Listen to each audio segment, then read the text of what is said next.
Hello, everybody. Good morning. Thank you, Tim, for creating this wonderful event so we can collectively raise the bar in the small business world together.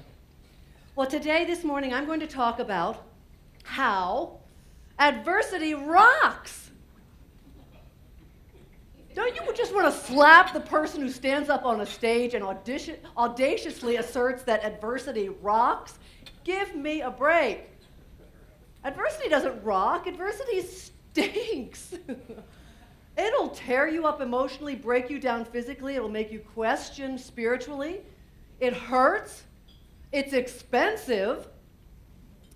But if you're willing to hang in there with it and be with it, it can be the greatest teacher you ever had.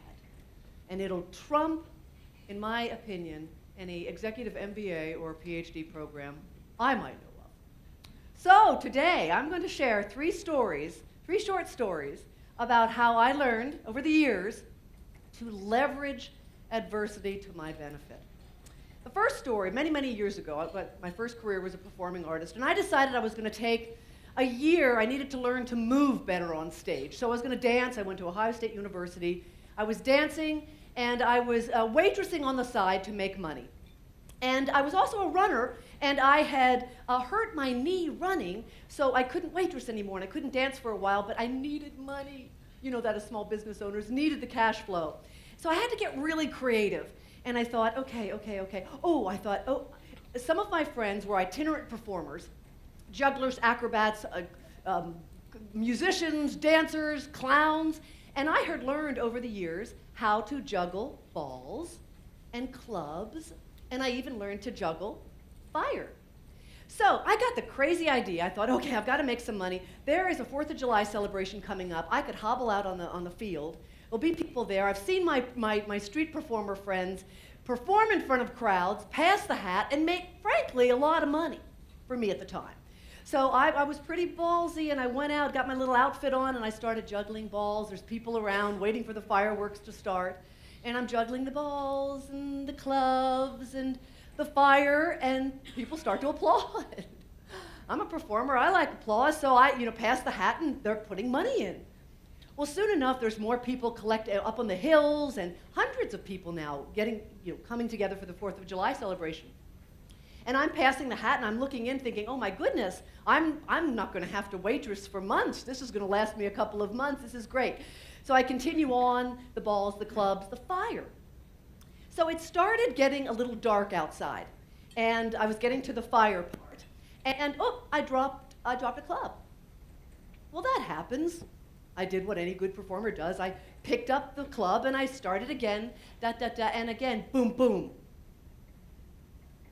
And it was at that moment that I realized I had never rehearsed the fire clubs in the dark, and it was starting to get dark. I couldn't see the handles. I again picked them up, and I start to juggle, and boom, boom. I was like a deer in the headlights, and off in the distance I heard, boo! Boo! Go home! I didn't know what to do. I pick them up again, and more people, hundreds of boo! You stink!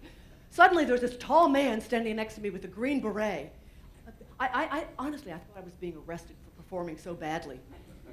And he said, can I help you? I said, oh gosh, yes, please, please. I said, I have a lot of money here and I really need it. Can you help me get back to my car? So we hobble back to my car, and there's all these people sitting on cars. The fireworks have started, and there's a woman sitting on my car, and I said sheepishly, could you get off my car? I've got to go home. The fireworks have started, bitch. Nice crowd. So my protector shoos her away, and I pull out, and parting people like cattle on the street. And I look at him, I see him in the rearview mirror, and he gives me a thumbs up and a wink, telling me that I'm safe. So I go home, and I hobble up my stairs, and I am completely just feel humiliated and dejected and depressed. But I had a clear moment that I was not destroyed. I realized that at that moment that I was committed to personal excellence. And I realized that I blew it, and I didn't rehearse like I should have. I didn't think of it, but I thought, If I let that destroy me, it'll destroy everything I try to do because I will fail at times.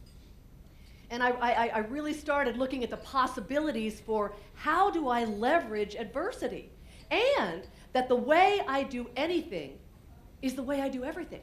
If I'm going to act like a victim and poor me, I'm not going to make it. So that was a huge aha as a young woman in how I could leverage adversity. So fast forward about, a decade or two, I have an opportunity to renovate this beautiful old mansion just outside of Atlanta with a partner. We decide to borrow $1 million+, and I have this idea to start a venue that produces mostly weddings, some corporate events. So we borrow a lot of money back when you could, and I realized right away, my gosh, I better start selling this because soon the loan is going to be due. So I put up a representative website with pictures of brides, and at any rate, very excited, people were coming in, and this is what they saw. The ballroom wasn't finished yet, and I said, but I have a vision. Please trust me. And they did, and they signed up, and I was so excited. But that year, similar to this year, we had torrential rains, and it was delaying construction. On top of all that, my loan distributions were being stalled, severely stalled, so we weren't getting the money to continue the work on the house. And I don't know if you've worked with brides before or mothers of brides. They're a special crew. You do not change a bride's wedding date. That's tantamount to blasphemy. And on top of all that, my marriage was falling apart.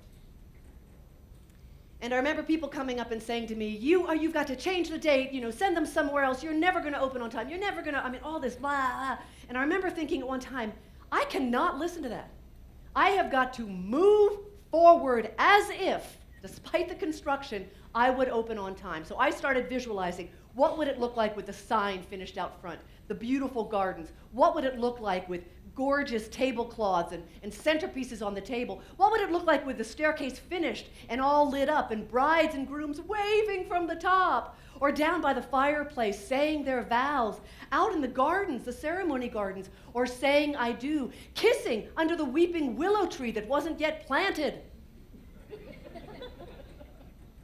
I opened on time. And I learned something. You can't create what you don't dream of. Huge aha.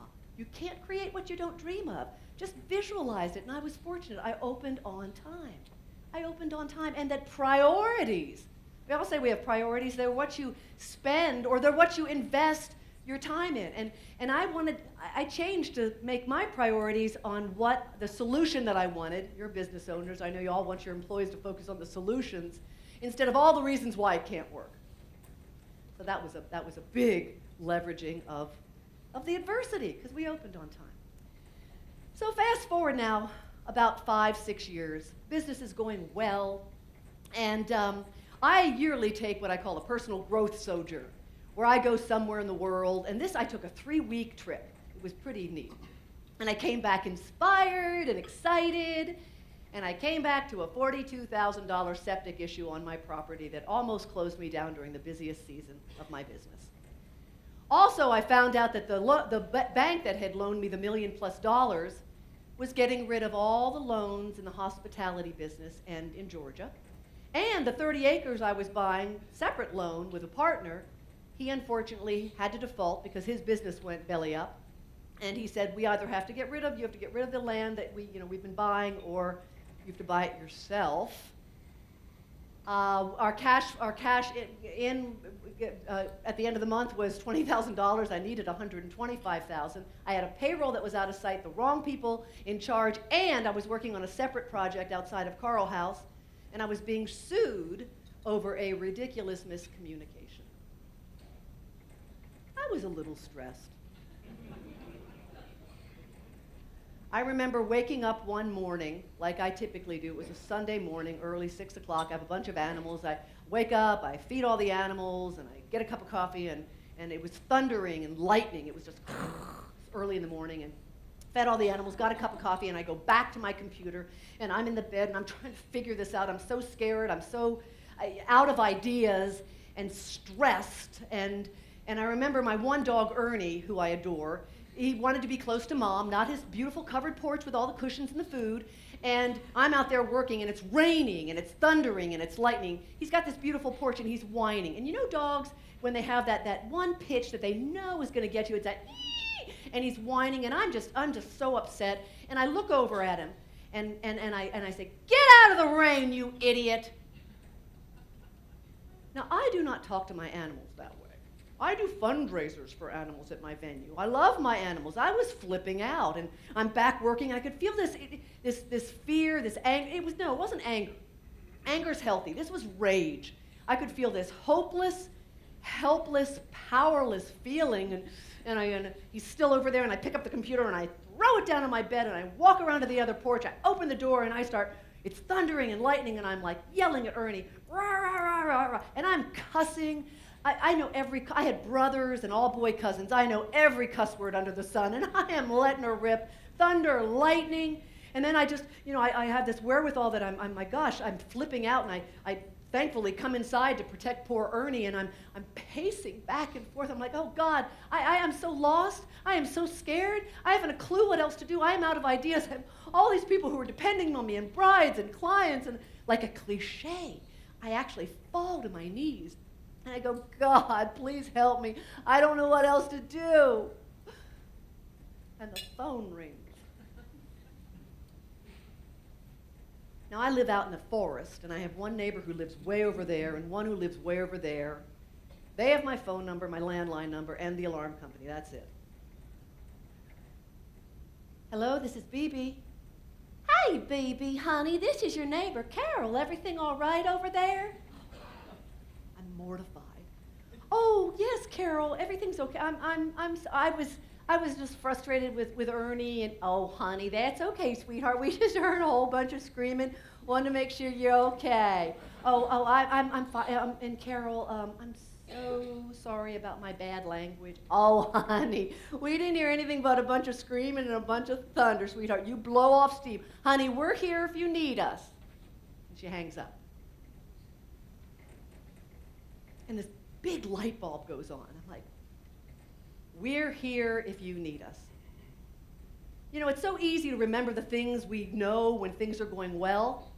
I'd totally forgotten what I knew. I needed to reach out to the people who I knew could help me. I'd forgotten. I was so caught up in my fear. We're here if you need us. That was the gift. It was a huge gift.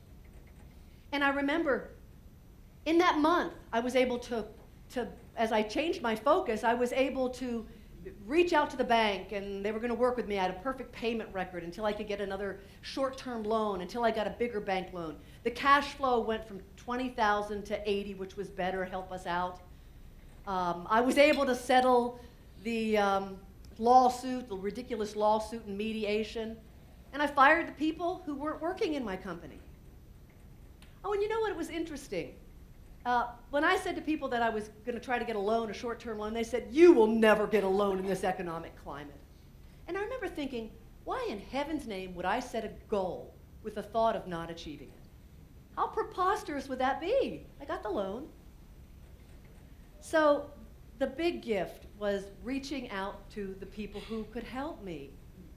Business is about relationships. About relationships. It's about the people, all the people in this room who can help us. We're not alone at all. So that's how I was able to leverage that, and it really taught me a lot about going through other adverse situations, because if you're a small business owner, there's going to be challenges. So, as a review, embrace excellence, personal excellence, for sure. Move forward as if you're going to be successful. Don't focus on what's not going to work, but what will work, and nurture your relationships like the ones in this room. And I love this quote from the film Best Exotic Marigold Hotel. They say, everything will be all right in the end. And if it's not all right yet, it's not the end. Leverage adversity, go for the win. Thank you, everybody. Have a great conference.